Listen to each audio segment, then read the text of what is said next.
Y en ese mismo punto de prensa de la mañana, el Ministerio de Salud contó y que se había adoptado una nueva definición para catalogar un caso como sospechoso o positivo de COVID-19 en nuestro país. Esto es parte de las recomendaciones del Consejo Asesor del Gobierno para enfrentar la pandemia. Y para profundizar y entender este tema, estamos en contacto con el doctor Carlos Pérez, infectólogo de la Clínica de la Universidad de los Andes y decano de la Facultad de Medicina y Ciencias de la Universidad San Sebastián.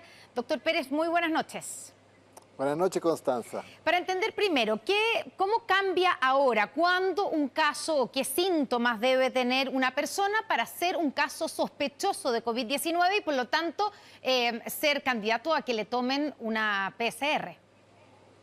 Mire, los cambios la verdad es que no son significativos. Lo que pasa es que en la definición por escrito original, si ustedes recuerdan, se hablaba de personas que tienen tos, que tienen fiebre, que tienen dificultad respiratoria como síntomas cardinales para sospechar esta infección.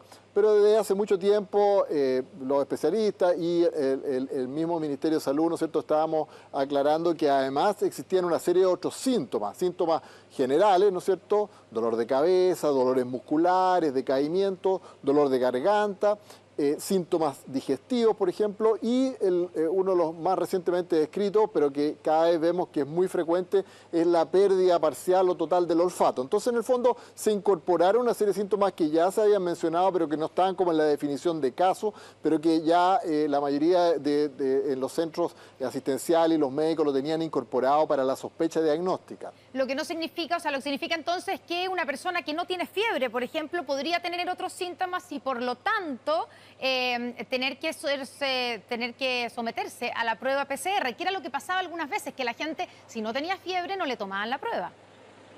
Claro, eso usted está en lo correcto. Al comienzo se esperaba que todos tuvieran temperatura elevada, pero la verdad es que se fue conociendo, ¿no es cierto?, que al momento de presentación de los casos, no más allá del 50%, quizá menos, tienen fiebre. A lo largo de toda la evolución va a ocurrir fiebre en algún momento, pero al momento de consulta pudiera no estar. Ahora, lo que sí es importante señalar que en la mayoría de los casos, y los que nos ha tocado ver, ¿no es cierto?, las personas tienen más de un síntoma.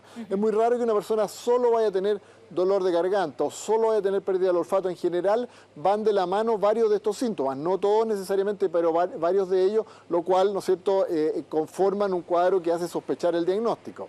Así como hay una actualización, porque parece ser eso, ¿cierto, doctor? Una actualización después de estos meses de experiencia de cuando un caso es sospechoso, ¿también hay una actualización acerca de cuando un caso es positivo de COVID-19? Claro, mire, lo que pasa, lo que se ha incorporado es que el diagnóstico se establece con certeza con una persona con síntomas cuando una muestra nasofaringea detecta la presencia del virus, su material genético, técnica de PCR o alguna equivalente, pero que detecta el virus directamente. Esa es la manera de confirmar y en eso hay acuerdo internacional de todos los organismos, incluyendo la Organización Mundial de la Salud.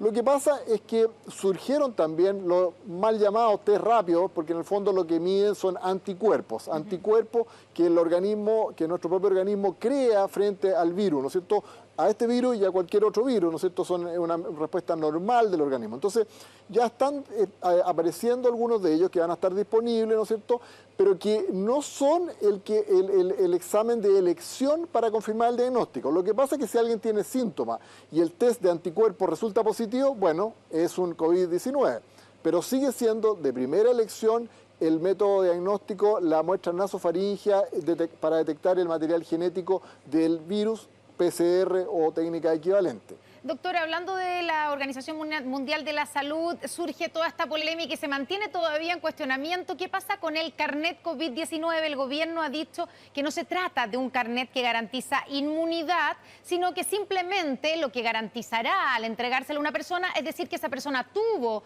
el virus y ya pasó 14 días desde su diagnóstico y que lo más probable es que no lo vuelva a tener o no pueda contagiar. ¿Es válido eso? ¿No es entregar una especie de falsa seguridad a esa persona?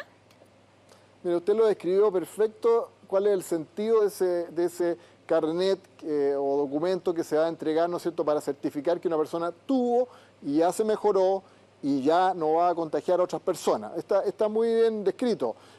Lo que pasa es que está el concepto de incorporarle además la determinación de anticuerpos, de tal manera de certificar que esa persona tuvo y que desarrolló anticuerpos. Ahora, tal como se ha señalado, ¿no es cierto?, y se ha ido aclarando, esa inmunidad que confieren estos anticuerpos todavía no sabemos cuánto dura. En algunas infecciones virales dura de por vida y nosotros estamos protegidos por vida, sarampión, varicela, hepatitis A, etc. Pero en algunos virus respiratorios, por ejemplo, puede durar solamente algunos meses o un par de años. Aquí no lo sabemos con certeza, ojalá que dure para toda la vida, pero sin duda que va a durar un buen tiempo, ¿no es cierto? Entonces eso da una cierta garantía más para la persona, ¿no es cierto?, de que desarrolló inmunidad y va a quedar protegida. Respecto a la población en general, sobre el riesgo de contagiarse, cuando alguien ya terminó su cuadro clínico, desaparecieron los síntomas, ya no contagia. Perfecto. Le queremos agradecer al doctor Carlos Pérez por haber estado en Tele 13 esta noche. Buenas noches. Buenas noches, Constanza.